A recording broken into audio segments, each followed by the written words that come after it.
열등감을 극복하는 건요, 마음가짐이 아니라 지금까지 살아온 삶의 태도에 대한 문제예요. 내가 지금 열등감을 가지는 이유는, 내가 지금 자신감이 없는 이유는 자신감을 만들 수 있는 그 어떠한 행동 하나 하지 않았기 때문이에요.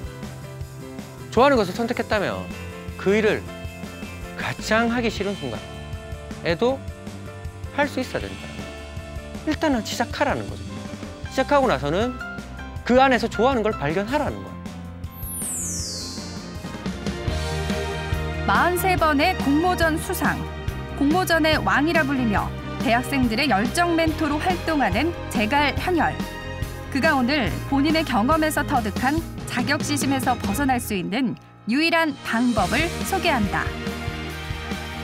반갑습니다. 하고 싶은 일을 하면서 사는 남자, 커뮤니케이션 라이터 제갈 현열입니다. 요즘 청춘들이 굉장히 많이 아프다고 합니다. 그리고 정말 많은 아픔들도 있습니다. 그래서 사회 다양한 멘토들은, 그 사회 다양한 목소리들은 그들에게 괜찮다고, 힘내라고 이야기를 합니다.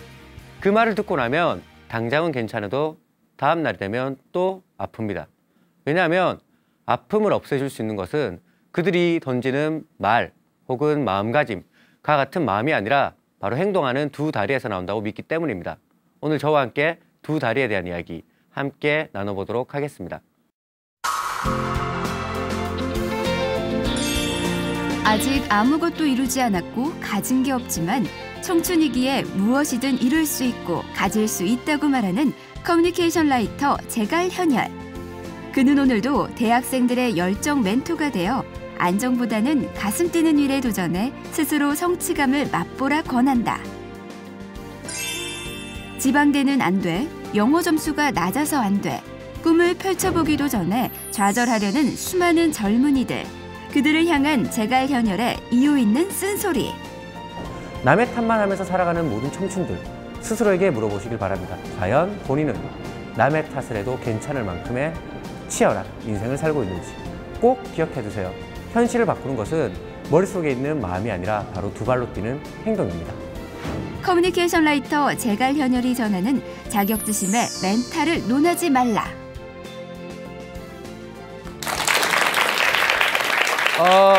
오늘 여러분들이랑 어떤 이야기를 할까를 좀 고민해 보다가 방금 처음에 말했던 그 이야기를 한번 가지고 와봤어요. 왜 청춘들이 되게 많이 아프다라고 하잖아요. 그리고 그 아픈 만큼 되게 많이 힘들다라고 하잖아요. 저도 되게 정말 많이 아팠어요. 되게 힘들었고 사실 지금도 힘들어요. 줄어드는 통장 잔고를 보며 늘어나는 술잔을 보며 저도 많이 힘듭니다. 근데 저는 그 청춘들이 아프다고 말했던 시기를 잘 다행히 지나 보냈기 때문에 이제는 좀 어떻게 하지 안 아플 수 있는가에 대한 조언 정도는 할 수 있다고 생각을 해요. 그 조언을 한번 해볼까 합니다. 그 이야기의 시작을 이제 이걸로부터 시작해보려고, 백설공주라는 이야기로 한번 시작해보려고 해요. 백설공주, 7명의 남자의 수뇌보를 짓밟고 결국 조건 좋은 남자와 결혼을 한 판무파탈에 대한 이야기죠. 그렇습니다. 그래서 저는 오늘 그 주인공에 대한 이야기가 아니라 이 왕비에 대한 이야기를 한번 해볼까요, 여러분들에게. 저 왕비라고 하면 기본적으로 어떤 이미지가 떠오르세요? 나쁜 여자, 뭐 악녀. 제가 공고에서 이 강연을 했더니 약 2분 정도 만에 제가 평생 들을 수 있는 욕을 다 들었습니다. 예. 그 엄청난 창의력을 가지고 계신 고등학생 분들이 많더라고요. 근데 사람들이 왕비에 대해서 그렇게 알고는 있지만 사실 왕비에 대해서 잘 모르는 그 사실 하나는, 왕비는 이때 당시 세상에서 두 번째로 예뻤던 사람이에요. 그죠? 그러니까 백설공주만 죽으면 자기가 가장 예쁜 사람이 됐잖아요. 세상에서 두 번째로 예뻐요. 저는 그 두 번째로 예쁘다는 게 어느 정도로 예쁜지 모르겠어요. 아마 이분들보다는 예쁠 거예요. 저는 실제로 예전에 이제 광고 일을 하면서 저 태인우님을 뵌 적이 있습니다. 몬발치에서.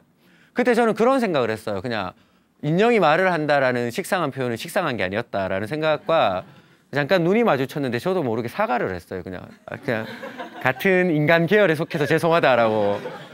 정말 예뻤어요. 정말 예뻤습니다. 지금도 그때 생각하면 두근거립니다. 그래서 태인우님과 결혼하는 분은 아마 단명할 거예요. 아침에 눈을 떴는데 태인우님이 자고 있어요. 그러면 심장마비가 올 만큼 예쁩니다.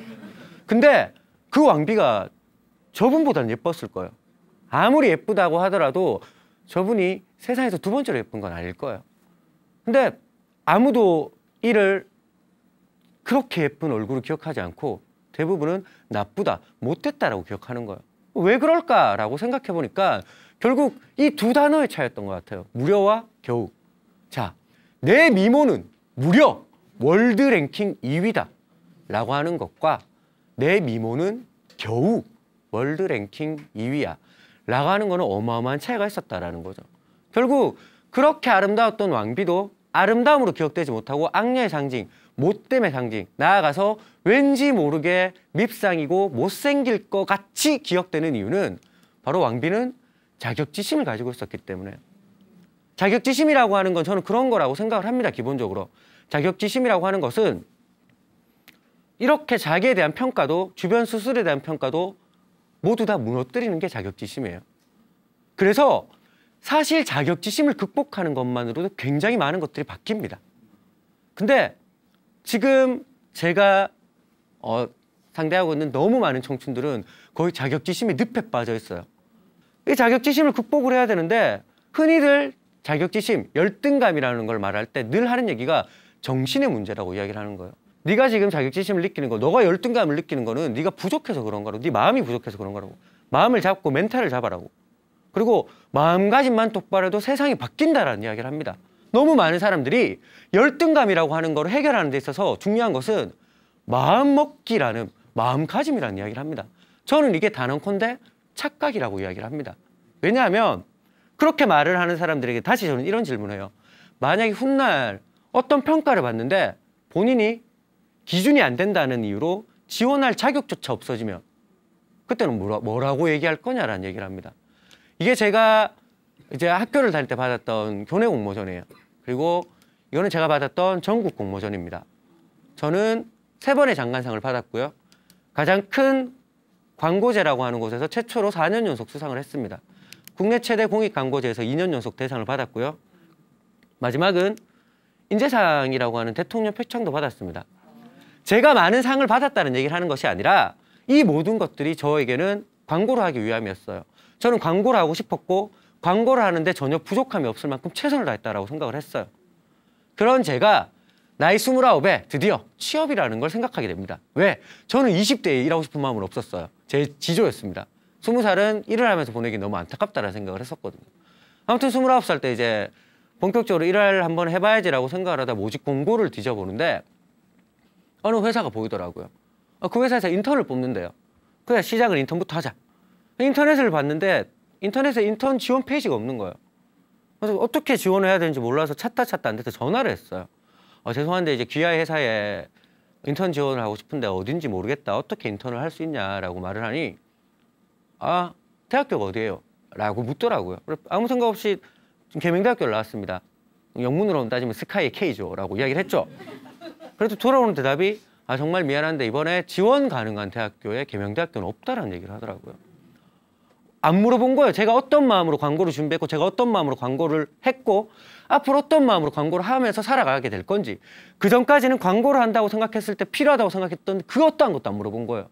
대신 한 가지를 물어본 거예요. 그전에는 광고를 하는데 필요 없다라고 생각했던 그 한 가지를 물어봤어요. 그리고 돌아오는 대답은 안 된다였어요. 이런 상황에서 저는 열등감을 느꼈을까? 저는 제 학벌에 대한 자격지심을 느꼈을까? 저는 어떤 생각을 했냐면 다행이다. 이 회사는 제가련열이라는 사람이 들어가기에는 그릇이 작구나. 나라는 사람을 품기에는 부족한 회사구나. 다행이다. 입사하고 나서 알았더라면 되게 힘들었을 텐데 입사하기 전에 알아서 다행이다라는 생각을 했습니다.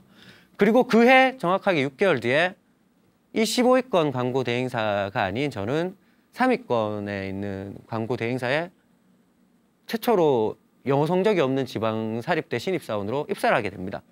자, 제가 이런 상황에서 괜찮다. 나는 절대 이게 잘못했네라고 말할 수 있었던 게 제 멘탈이 강했던 건 아니라는 거예요. 왜냐하면 제 멘탈이 강해서 제 정신력이 강해서 그런 식으로 다 잡은 건 아니었어요. 제가 그런 마음을 가질 수 있었던 이유는 제가 련열이 살아왔던 삶을 믿었기 때문에요. 적어도 나라는 사람이 스스로 의심할 만큼의 인생은 살지 않았다는 믿음이 있었기 때문이에요. 처음에 말씀드렸죠. 열등감이라고 하는 것을 극복하는 것, 자격지심을 극복하는 것은 마음가짐의 문제라고 하는 건 착각이라고. 왜냐하면 열등감을 극복하는 건요, 마음가짐이 아니라 지금까지 살아온 삶의 태도에 대한 문제예요. 내가 지금 어느 거에 대해서 열등감을 느끼고 있잖아요. 그러면 정신력이 약해서가 아니라 바로 그 전까지 열등감을 느낄 수밖에 없는 인생을 살았기 때문이에요. 나폴레옹이 얘기했어요. 내가 오늘날 받는 이 과오는, 이 수치는 과거 어느 날 내가 저지른 잘못에 대한 결과라고. 마찬가지예요. 내가 지금 열등감을 가지는 이유는, 내가 지금 자신감이 없는 이유는 자신감을 만들 수 있는 그 어떠한 행동 하나 하지 않았기 때문이에요. 그래서 자격지심을 없애는 것도 마음의 문제가 아니라 지금부터 해야 되는 어떤 행동에 대한 문제라는 거죠.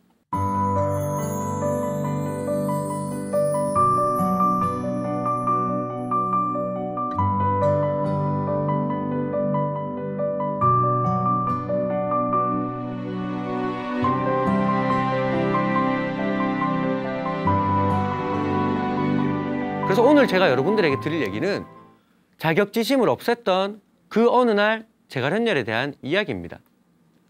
상을 43번 정도로 받았어요. 그 기획 관련 공모전으로는 대한민국에서 제일 많이 받았다고 하더라고요. 왜? 다들 쓸데없이 그렇게 많이 안 해요. 한 10번 정도 하면요, 취업해야 되니까 영어 공부해요. 그래서 사람들이 되게 물어봐요. 어떻게 그렇게 많은 상을 받았냐고. 정말 재능이 있구나. 너는 원래 잘했을 것 같다라는 얘기를 합니다. 근데 그런 제가 이제 그분들한테 드리는 이야기는, 저는 25세까지는 소위 말하는 답이 없는 인생을 살았어요. 답이 없는 인생이라 하는 것이 나쁜 인생, 뭐 굴곡된 인생을 산 건 절대 아니에요. 그냥 사회에서 시키는 일을 하지 않았을 뿐이에요. 되게 많이 놀았어요. 그래서 정말 심할 때는 제가 2달 동안 먹는 술의 양이 제 몸무게보다 많았어요. 이 계산을 해보니까. 정말 25살 때까지는 답이 없이 살았습니다. 그런 제가 이제 군대를 갔다 오고 나서 여전히 답은 없었습니다. 왜? 노는 버릇은 쉽게 안 고쳐져요. 되게 오래 걸려요.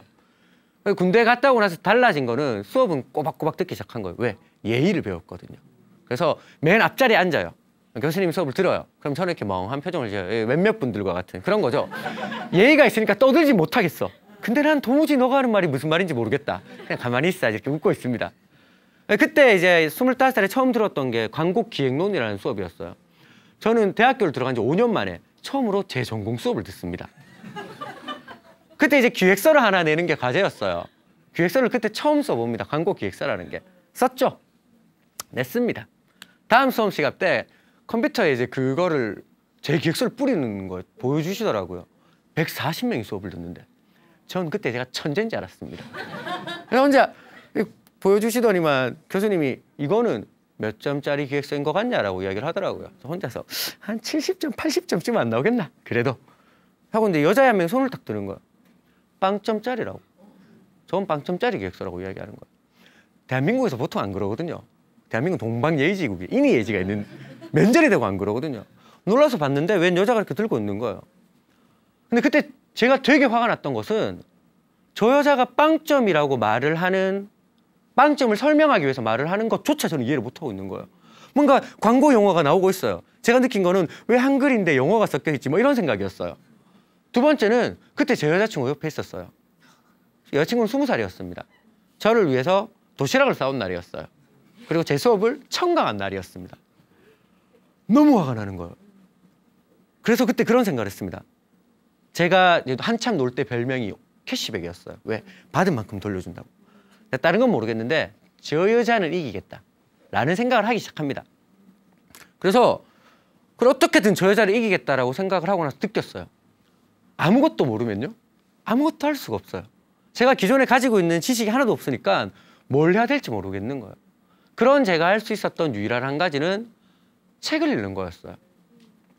저희 학교는, 우리 학교라고 하죠. 우리 학교는, 우리 계명대학교는 제가 정말 사랑하는 학교입니다. 그리고 우리 학교는 3가지 자랑이 있어요. 첫 번째, 건물이 예뻐요. 두 번째, 그 건물만큼 여자분들이 예쁩니다. 세 번째, 대한민국에서 장서 보류량이 대학교에서 가장 높은 3위 안에 들어요. 지금 우리 대학교는 책을 신청을 하면 책을 다 줍니다, 정말.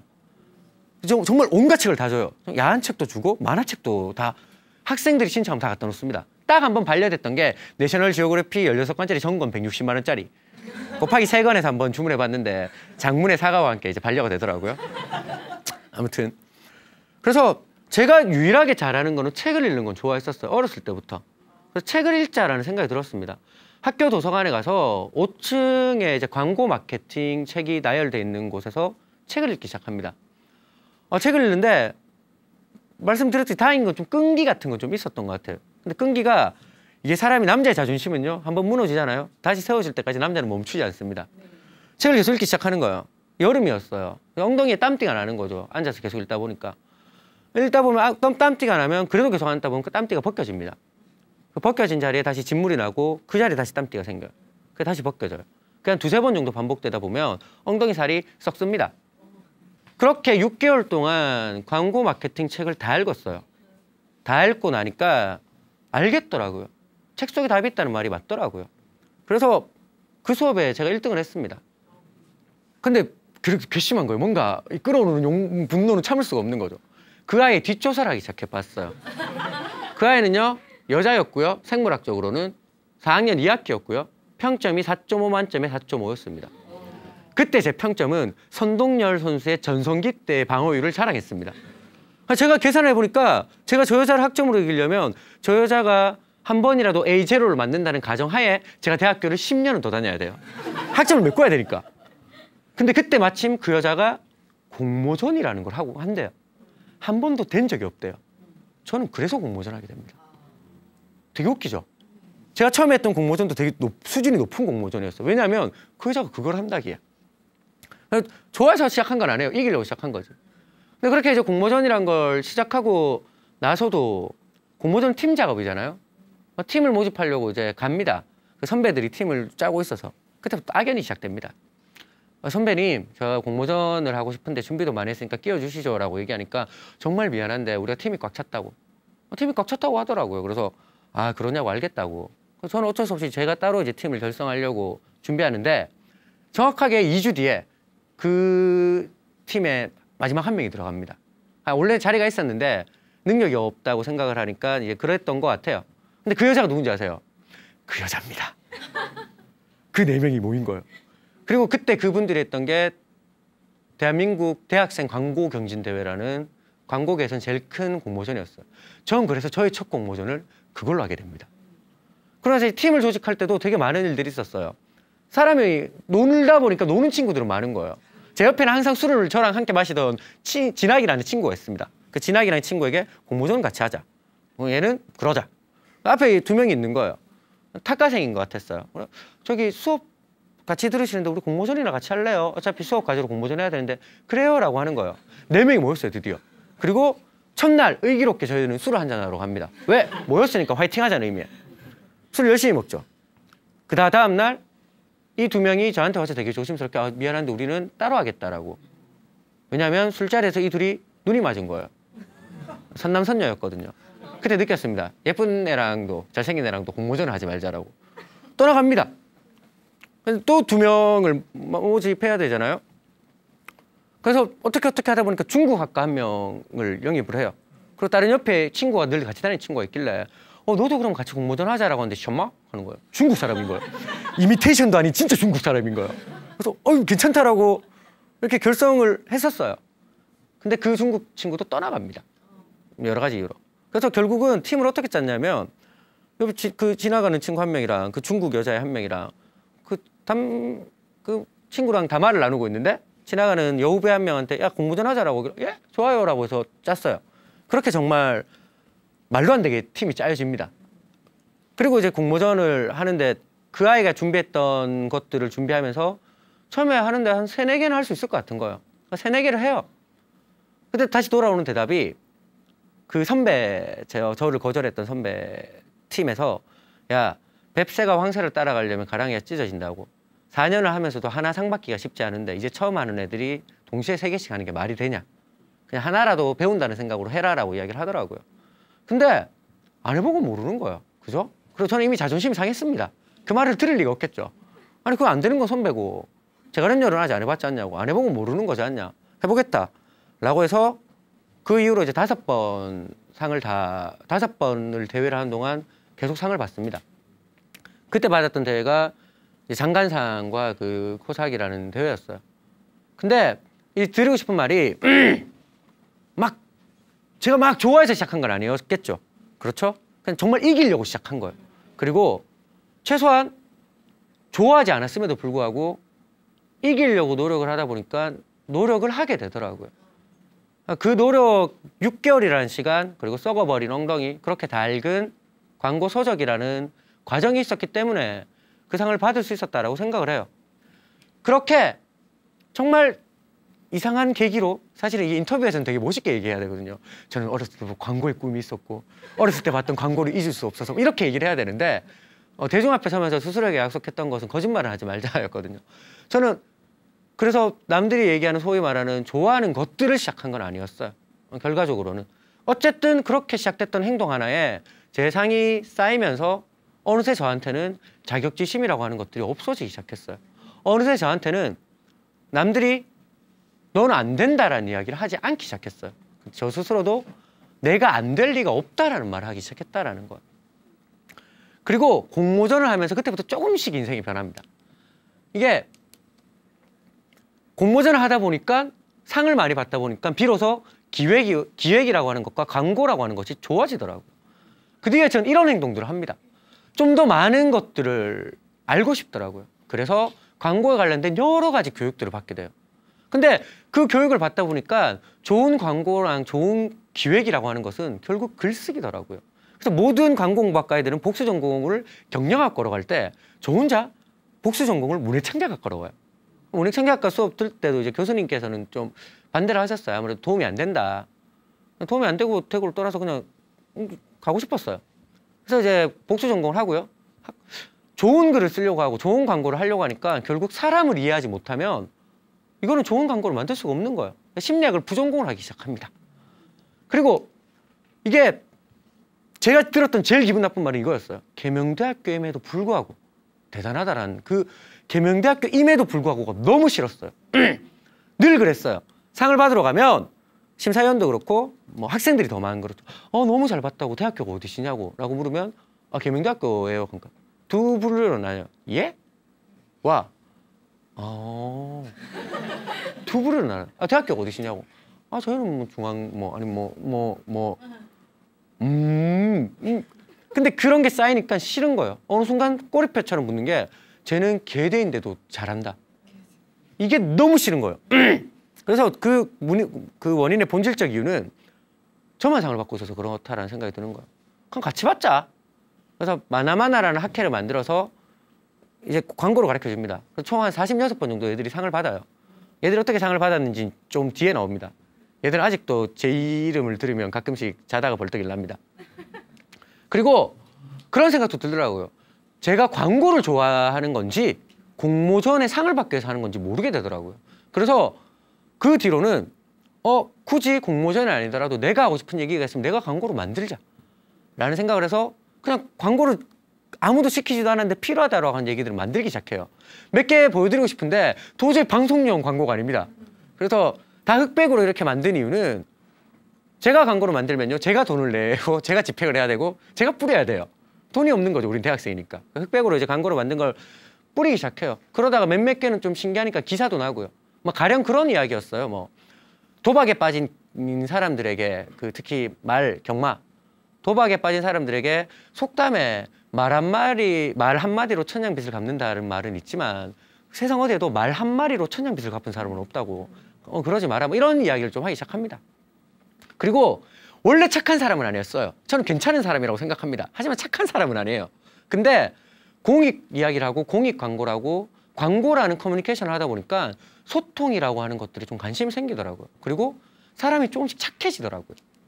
그래서 봉사라고 하는 것들에 크게 관심이 없다가 봉사활동이라는 걸 좀 하게 돼요. 왜냐하면 공익 광고를 붙이면서 느낀 게 이것만이 내가 할 수 있는 일은 아닐 것이다라는 생각이 들어서. 그래서 해외를 좀 나가게 됩니다. 해외를 나가니까 별천진 거예요. 하얀 아이들도 있고 노란 아이들도 있고 다양한 아이들이 다양한 곳에서 다양하게 살더라고요. 세상이라고 하는 건 이런 거구나라는 생각이 들었어요. 좀 많은 세상을 보고 싶다라는 생각이 드는 거예요. 그래서 이런 나라들을 그때부터 돌아다니게 됩니다. 그 돌아다니면서 그 과거에 했던 것들이 다 이어지는 거예요. 제가 봤던 아프리카는 제가 이제 간 곳 중에 제일 오랫동안 있었던 곳이 아프리카인데 그 아프리카를 여행하면서 와 정말 아프리카는 가진 것이 너무 많아서 아무것도 가질 수가 없는 나라구나라는 생각이 들더라고요. 내가 뭘 해줄 수 있을까라고 하다가 재능 기부 활동을 한번 해보자라는 생각을 해요. 그래서 아프리카 친구들은 그 가족 사진을 찍는 걸 되게 좋아합니다. 근데 못 찍을 만큼 가난한 친구들도 너무 많아요. 그래서 할렘가에 가서 그 사진을 찍어주기 시작합니다. 그 사진을 찍는 과정에서요, 차도 뺏겨보고요, 지갑도 뺏겨보고요, 카메라도 뺏겨보고요. 되게 많은 일들이 있었습니다. 근데 사람이 착하게 사니까요, 카메라 빼고는 다 돌아오더라고요. 다행입니다. 아무튼 그런 식으로 이제 가족 사진들을 찍어주는 재능 기부 활동들을 좀 하게 돼요. 돌아오고 나서도 졸업하기 전까지 이제 학교에서는 공모전 관련해서는 재능 기부 특강을 많이 나가고요. 졸업할 때는 제가 그전에 했던 자료들 있잖아요. 공모전 했던 자료들. 사람들이 그 참 공개를 안 해요. 그냥 그걸 공개하면 경쟁사가 자기를 앞지른다고 생각을 해서 그런가 봐요. 그걸 학교에 기부를 하고 와요. 어차피 나는 이제 졸업을 하고 나면 내가 애들을 도와줄 수 없으나 혹시라도 내가 졸업하고 난 뒤에 애들 중에 누군가가 공모전을 하겠다고 온 사람이 있다면 그래도 이 자료를 보고 좀 공부를 하면 어법 도움이 될 거다라고 해서 그렇게 이제 하게 됩니다. 그렇게 하고 나니까 어느 날 이제 이력서를 쓰는데 그 제갈현렬이라는 사람의 이력이란 게 이런 것들이 생기더라고요. 정확하게 이제 증빙 서류로 A4용지 100장이 나오더라고요. 그래서 사람들이 얘기합니다. 두 가지 얘기를 해요. 야, 어떻게 저 많은 걸 다 할 수 있었냐고. 인간이 어떻게? 라는 얘기를 합니다. 동시에 도대체 어떻게 넌 영어 성적이 없을 수가 있냐고. 아니 저걸 할 동안 너는 뭐 했냐고. 전 영어 성적이 없습니다. 공인 영어 성적이 없어요. 토익 점수가 있긴 한데 토익은 상상도 못할 점수입니다. 여러분들이 뭘 상상하든 그 이해합니다. 그때 당시에 토익 점수 성적이 있어야지 뭘 신청할 수 있는 게 있어서 시험 치러 갔다가 이게 이렇게 찍었거든요. 지그재그로. 왜냐하면 하나도 모르겠는데 아는 척 고민하고 있는 제가 너무 수치스러운 거예요. 찍었죠, 이렇게. 이렇게 찍으니까 일렬로 세웠으면 나왔을 텐데 잘못 찍었나 봐요. 일렬로 세웠는 점수보다 낮게 나오더라고요. 근데 그게 제 공인 토익 성적이 답니다. 어떻게 영어 성적이 없을 수가 있으면 어떻게 저 많은 걸 다 했냐라는 얘기를 할 때마다 몰랐어요, 근데 저는 그런 얘기를 해요. 생각해보니까 아, 좋아하는 일들을 했구나. 내가 좋아하는 일들을 했구나. 라는 생각이 들더라고요. 그래서 만약에 쌓은 것이 제 스펙이었다면요, 저는 이렇게 못했을 겁니다. 스펙이었다. 근데 제가 쌓은 것이 좋아하는 것이었기 때문에 이렇게 할 수 있지 않았나라는 생각을 해요. 그래서 그때부터 좋아하는 일을 하다 보면 어느새 쌓아가는 스펙들이 생기는 거고 내 꿈이 생긴다라고 이제 저는 이야기를 합니다. 그렇게 얘기를 하면 애들이 얘기해요. 아, 그렇군요. 그러면 특히 많이 강연을 가면 그럼 좋아하는 일을 찾아서 열심히 하면 성공하겠네요. 라고 이야기를 합니다. 그럼 자격지심이 없어지겠네요. 라고 이야기를 합니다. 맞아요. 다만 그 열심이라고 하는 기준이 저는 약간은 달라요. 이게 제가 공모전을 한참 했던 어느 날의 제 하루는 제가 21학점을 들었는데 21학점이 전공 3가지 수업이었어요. 그리고 학회 2개 활동을 했었고요. 공모전을 5개 했었어요. 그때 제 타임테이블은 어떻게 나왔냐면 전공 수업이 안 좋은 점이 뭔지 아세요? 모든 전공 수업의 전공 필수는요, 아침 9시에 수업입니다. 교수님들이 너무 부지런하세요. 그래서 아침 9시에 일어나야 돼요. 그럼 저녁 6시까지 학교에 남아서 전공 수업을 듣고 남은 시간은 공모전을 준비합니다. 저녁 6시부터 밤 10시까지는 학회 활동을 해요. 제가 만든 마나마나 학회. 제가 아까 마나마나 애들이 상을 46회 받았다라고 했는데 어떻게 받았냐면 저희 학회 규칙은 되게 간단했어요. 월, 화, 수, 목, 금, 저녁 6시부터 밤 10시까지 4시간 스터디. 10시 이후에는 새벽까지 공모전 준비, 주말에는 10시간 이상 투자해서 공모전 준비. 한 번이라도 빠지면 제명. 이었어요. 되게 단순했어요. 사람이요, 그렇게 하면요, 못 받을 수가 없어요. 그래서 저희 애들은 선남선녀만 받았습니다. 정말 잘생긴 사람, 예쁜 사람만 받았습니다. 왜냐하면 광고는 제가 줄 수 있어요. 하지만 얼굴은 제가 줄 수 없잖아요. 예쁜 사람, 잘생긴 사람 다 받았는데 정말 6개월 동안 여기 받은 친구들 커플이 다 깨졌어요. 다 못 만나니까. 진짜 나쁜 짓을 했죠. 전 그때 솔로였습니다. 예. 전 전략적으로 선택했습니다. 저는 제 여자친구를 사귀자마자 얘를 마나마나에 데리고 왔습니다. 저와 같이 하자고. 그러면 계속 볼 수 있으니까. 아무튼 이런 스케줄이다 보니까 제일 부족한 거는 밤에 이제 PC방에 가서 공모전을 3시, 4시까지 준비를 하는 거예요. 근데 PC방, 저희들은 되게 가난했습니다. 노트북이 아무도 없었어요. 그래서 저희는 어쩔 수 없이 PC방을 갈 수밖에 없었어요. PC방에서 이제 하나를 쳐내고 다음 거 하나를 해야 되는데 갑자기 토끼가 올라오더라고요. 화장실 가서 이제 오바이트를 하기 시작해요. 오바이트를 계속 하는데 사람이 먹은 게 있어야지 나올 거 아니에요. 먹은 게 없으니까 나오는 것도 없어요. 한참 오바이트를 하고 겨우 이제 정신을 차리고 거울 속에 저를 봤는데 세상에 바보도 저런 바보 같은 놈이 없는 거예요. 아니 며칠 식지도 못해서 얼굴은 완전 까무잡잡한데 머리는 떡이 졌어요. 지금 이 머리도 떡이 졌지만 이건 제 선택입니다. 제 픽션이었고. 그때는 강제였어요. 거기다가 입은 나오지 못한 그 진액 같은 것들이 묻어있고 오바이트하면 눈 벌개지잖아요. 눈은 벌게요. 눈물은 나고. 그때 제가 상을 한 20번 정도 받았을 때였거든요. 내가 왜 이러고 사나라는 생각이 드는 거예요. 사람들은 얘기합니다. 정말 어마어마한 열정이 아니냐 그것은. 저는 이야기합니다. 열정은 아니었어요. 그때 PC방에 늘 밤을 새면요. 그 대각선 쪽에 앉은 게임에 미친 그 유저들이 있었습니다. 우린 서로를 측은지심으로 바라봤어요. 정말 하루도 빠지지 않고 왔어요. 둘 다. 그때 그 사람과 저는 다를 게 없었던 거예요. 제가 몸무게가 한때는 100kg 정도 나갔거든요. 전 공모전 하면서 살이 58kg까지 빠졌습니다. 그리고 병원에도 한 2번 정도 실려갔고요. 그렇게 고생을 하면서 했던 그 모습이 열정은 아니라는 거예요. 그때 제 모습은 오히려 그 사람과 똑같았어요. 페인의 모습과도 다를 게 없는 중독이었습니다. 왜냐하면 열정은 뜨거운 거예요. 뜨거운 건 결국 식게 돼 있어요. 하지만 중독이 무서운 거는 중독은 끝을 보기 전까지는 헤어나올 수가 없어요. 그게 중독입니다. 저는 그때 중독이 됐던 것 같아요. 처음으로 되돌아가서 좋아하는 일을 열심히 하면 되지 않냐. 맞아요. 근데 그 좋아하는 것에 대한 그 얘기를 저는 그렇게 생각을 합니다. 좋아하는 것을 선택했다면 그 일을 가장 하기 싫은 순간에도 할 수 있어야 된다는 거. 좋아하는 일을 하다 보면요. 이 일이 싫어지는 순간이 와요. 도저히 이거 뭐 하겠다고. 예를 들어 쉽게 들어서 떡볶이를 내가 좋아해요. 떡볶이도 먹다 보면요. 떡볶이만 보면 토할 것 같은 그 상황이 와요. 그 정도는 해야 열심히 했다라고 저는 생각을 합니다. 그럼에도 불구하고 다시 그 일을 할 만큼의 의지는 있어야 된다고 생각을 해요. 그게 제가 생각하는 열심히의 기준입니다. 오늘 우리가 이런 얘기를 했잖아요. 자격지심을 없앴던 그 어느 날의 제갈현열. 저는 이런 것 같아요. 어떤 이유에서든 일단 일은 시작하세요. 어떤 이유에서든. 그렇게 시작해서 하다 보면요. 반드시 그 일로 인해서 파생되는 자기가 좋아하는 일이 나옵니다. 왜? 그 일을 하잖아요. 만약 그 일이 싫어하는 일이다. 싫어하는 걸 알면요. 좋아하는 걸 알게 돼요. 근데 그 일을 했는데 나한테 맞는 일이다. 그럼 그게 좋아하는 일이 되겠죠. 일단 어떤 일이든 시작하라는 거예요.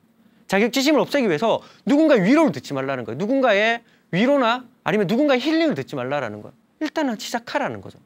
시작하고 나서는 그 안에서 좋아하는 걸 발견하라는 거예요.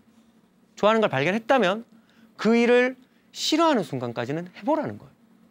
그리고 싫어하는 그 순간에도 다시 한번 중독이라는 이름에 올릴 만큼 무언가를 해보라는 거죠. 마지막으로 이제 오늘 이야기는 제가 드리고 싶은 핵심의 이야기는 이겁니다. 마지막으로 이제 제가 여러분께 저의 이야기를 하자면, 여러분께 드리는 이야기가 아니라 저의 이야기를 하자면, 저는 계획과 예정의 오묘한 반비례를 그리는 인생을 살았어요. 저는 계획한 건 다 이뤘습니다. 20살 때 제가 적었던 30가지의 제 계획표는 30살이 되기 전에 다 이뤘어요. 근데 단 한 번도 예정대로 이룬 적은 없습니다. 단 한 번도. 너무나 많은 상을 받고 싶었어요. 하지만 때로는 학벌이 안 된다는 이유로 눈앞에서 상을 뺏기기도 해봤고요. 때로는 어떤 정치 싸움 때문에 상을 못 받기도 해봤습니다. 때로는 누군가의 속임에 의해서 상이 날아간 적도 했었고요. 누구보다 많은 나라를 가고 싶었어요. 하지만 때로는 그 영어 성적이 없다는 이유로 칸에 갈 수 있는, 국제광고제에 갈 수 있는 기회를 놓치기도 했고요. 집안의 사정으로 인해서 브라질에 갈 수 있는 기회를 놓치기도 했습니다. 그런 생각을 해요. 그럴 때마다 현열아, 너가 참 너한테 고마운 거는 너가 비록 예정대로 이루어지진 않았으나 계획한 모든 것을 다 이룰 수 있었던 것은, 그래, 예정대로 되지 않는다고 포기하지 않을 끈기는 있구나라는 생각이 참 저한테는 고마워요. 제가 예정대로 이룰 수 없었던 그 많은 순간에요. 사실 존재했던 것은 세상의 불평함과 공평하지 않음이었어요. 공평치 않음이었어요. 제가 바라본 세상은 그랬습니다. 공평하지 않아요. 앞으로 공평해지겠죠, 언젠가는. 하지만 아직까지 공평하지 않습니다. 세상은요, 불합리가 너무 많고요. 어려운 점도 많고요. 정말 너무나 많은 차별이 있다고 생각을 합니다. 인정합니다. 하지만 하나만 기억하면 돼요. 세상이 공평하지 않다고 하여 그 공평하지 않은 것을 자기가 멈춰야 될 이유로 쓰지 말라는 거예요. 나는 세상 공평하지 않으니까 멈출래. 난 이거 불공평하니까 멈출래. 이런 생각은 하지 말았으면 좋겠다는 거예요. 그럼에도 불구하고 어찌되었건 내가 지금 할 수 있는 일들은 해보라는 겁니다. 제가 정말 좋아하는 얘기입니다. 저 하늘의 별을 향해 손을 뻗어라. 그리하면 적어도 네 손이 흙탕물에 젖진 않을 것이다. 별을 향해서 손을 뻗는다고 해서 제가 그 별을 잡을 수 있는 건 아니에요. 별은 별이니까. 그 별은 이상을 의미합니다. 제가 그 이상을 아무리 쫓는다고 해서 저는 그 이상을 이룰 수 없을 수도 있어요. 하지만 그 이상을 향해서 손을 뻗고 있는 동안 적어도 제 손은 바닥에 있지 않기 때문에 밑에서 올라오는 더러운 흙탕물은 젖지 않는다라는 거예요. 여러분들의 손이 어디에 있는지 오늘 한번 생각을 해봤으면 좋겠습니다. 어차피 뻗어봤자 못 잡는다는 이유로, 아니면 저건 내가 가지기에 너무 힘들다라는 이유로, 아니면 저걸 뻗기에 세상은 너무 불공평하다는 이유로 아무것도 안 하고 그저 자격지심만 느끼고 있는지, 아니면 그 손을 자기가 원하는 곳에 뻗는 행동을 하고 있는지 한번 생각해보는 시간이 되었으면 합니다.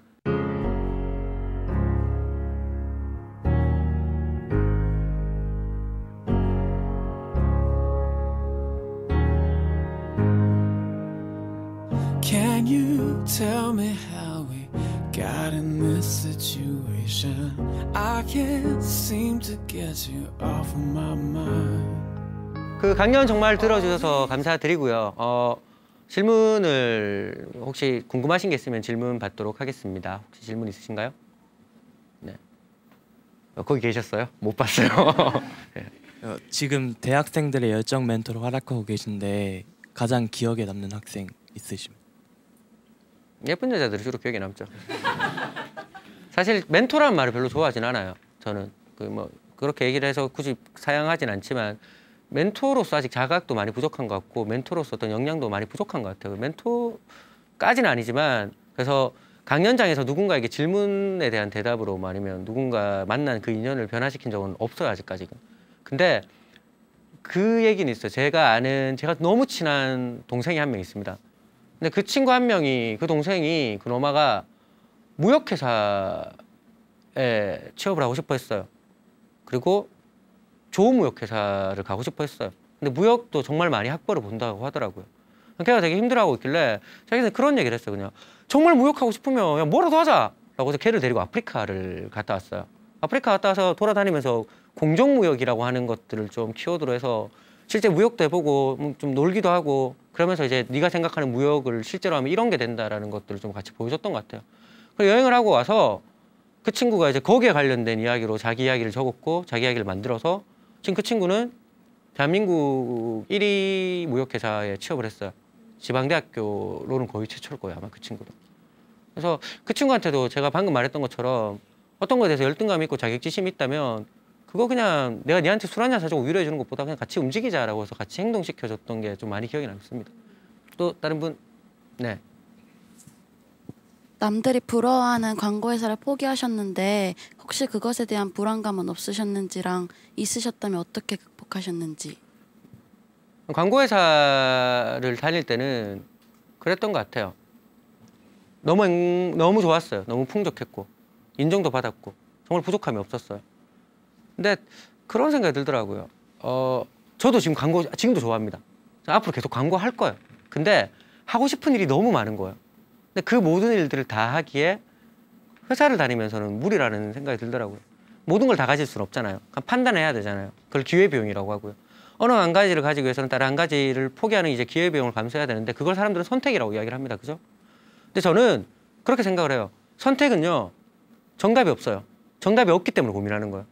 그렇기 때문에 선택하고 난 뒤에 행동이 그 선택을 정답으로 만들기도 하고요. 오답으로 만들기도 해요. 그래서 하고 싶으니까 그만두고, 그냥 그만두고 나서는 후회나 그런 생각을 한 게 아니라 어떻게 내가 그만둔 이 선택을 정답으로 만들 수 있을까를 좀 고민했던 것 같아요.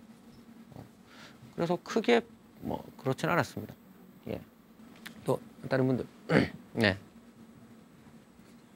네, 스펙에 대해서 남다른 생각을 가지고 계실 것 같은데요. 스펙에 관해서 말씀해 주셨으면 좋겠습니다. 그렇게 생각을 합니다, 저는.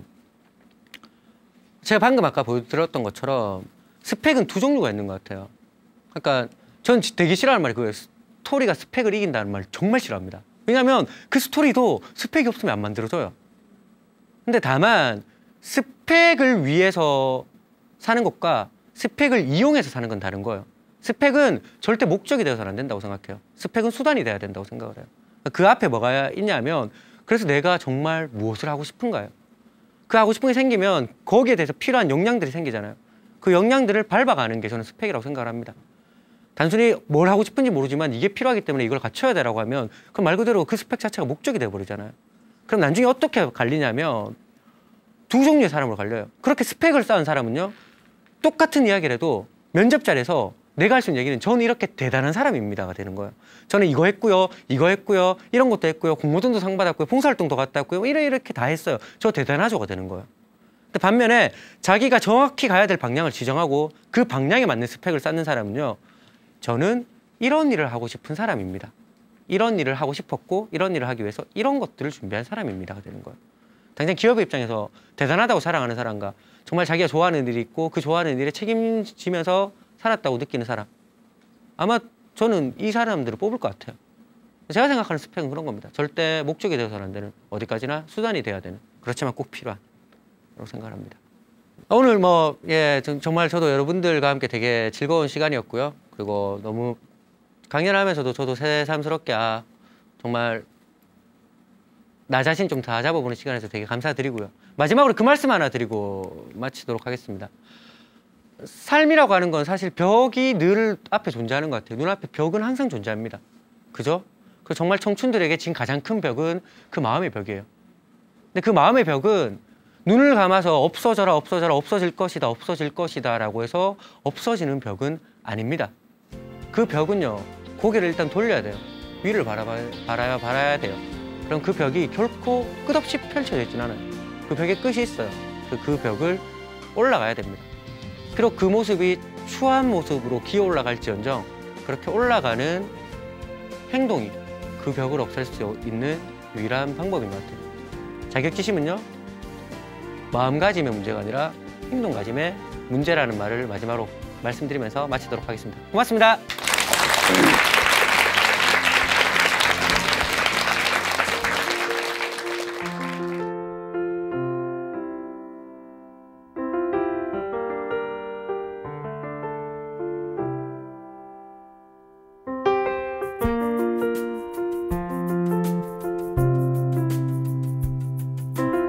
무엇보다 청춘들과 함께 소통하고 그 청춘들에게 때로는 글로, 때로는 광고로, 때로는 그림이나 아니면 여러 가지 문학으로 제가 가지고 있는 가치를 함께 나누는 것을 좋아합니다. 그래서 제 꿈은 앞으로도 그런 청춘들을 위해서 청춘들에게 필요한 것들을 함께 소통하며 그 모든 소통을 써내려가는 커뮤니케이션 라이터라는 직업으로 사는 것이 꿈입니다.